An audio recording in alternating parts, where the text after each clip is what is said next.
You're definitely going to get a good look at my angrier side today. Welcome back to Trans-Cending Cinema. My name is Angela, and today we're going to be counting down the top 10 worst movies I've seen in 2017. Before we begin, I just want to inform you all this is just my silly little list of opinions. If you liked any of these movies, that's great. I'm happy that you did. These are just films that kind of irked me throughout the year of 2017, and I'd like to share with you what I thought was the worst of the worst to come out of last year. The best part, though, is after this list, I won't have to think about these films ever again. So let's go ahead and get into the countdown, starting off with my number 10.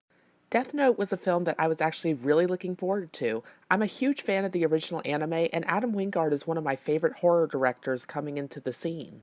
And while Wingard satisfied my expectations slightly because he directed this film pretty competently, the whole film just came off as a total mess.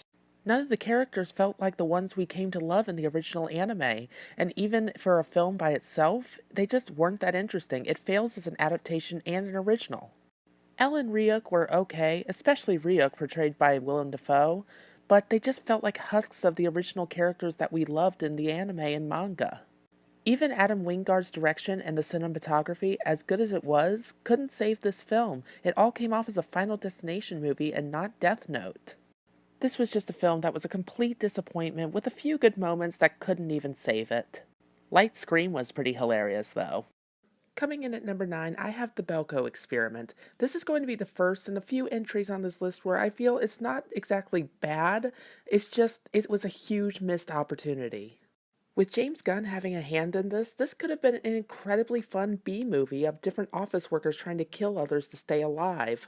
The problem was just how slow this script was. It took forever for the good stuff to finally start happening, so the pacing was all over the place. I found myself getting incredibly bored through it.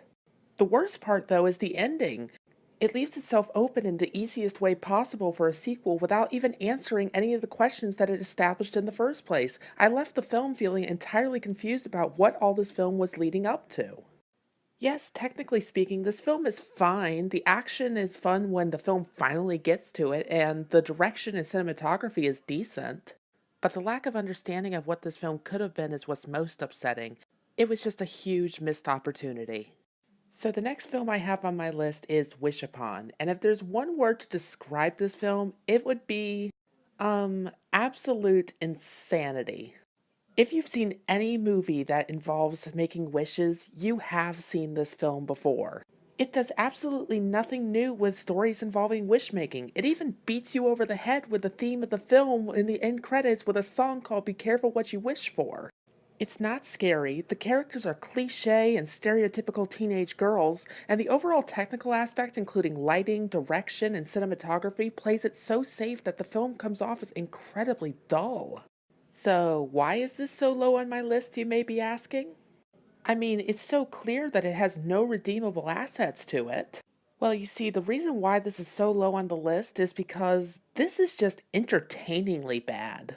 It's actually really funny to see how this film plays out trying to be this edgy teen horror flick that tries to be the most extreme it can be. Even though it's PG-13 and actually cuts away from the most extreme parts, it's just so funny to watch. Yes, this film is bad and deserves to be on this list, but I also kind of recommend it just to pop in with some friends and just laugh at the insanity of this. The number 7 entry on my list, though, is quite the opposite because I just can't recommend this to anybody. XX is a horror anthology that markets itself as a horror film directed by 4 different women.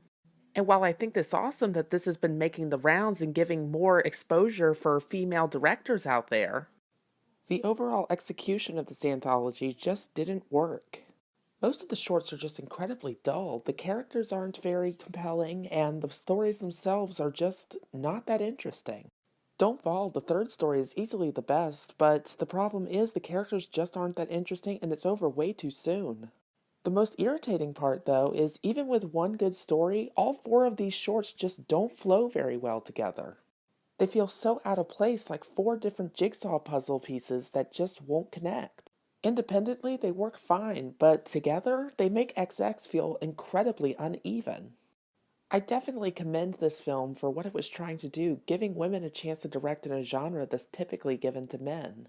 But the overall execution and unevenness of this film is what really drags it down, which is a real shame. So at number 6, I have The Mummy, and to be honest with you here, this was probably my most disappointing film of the year. I grew up as a huge fan of the Universal monsters, and when I heard that there was a cinematic universe in the works to put them all together, I was quite excited. It had a lot of potential, and I was looking forward to seeing where they would go with this. Unfortunately, what we got was a film with a major identity crisis. The Mummy didn't know whether it wanted to be scary, funny, or action-packed. It tried so hard to be Marvel while also its own thing at the same time, making it tonally inconsistent. And I don't even know if I want to go into how many films this one rips off. Not only does this take moments that worked in the 1999 Mummy movie, it also lifts things directly from American Werewolf in London. It's just aggravating how much this lacks in originality, and it's a shame that it's taken down what could have been a great cinematic universe.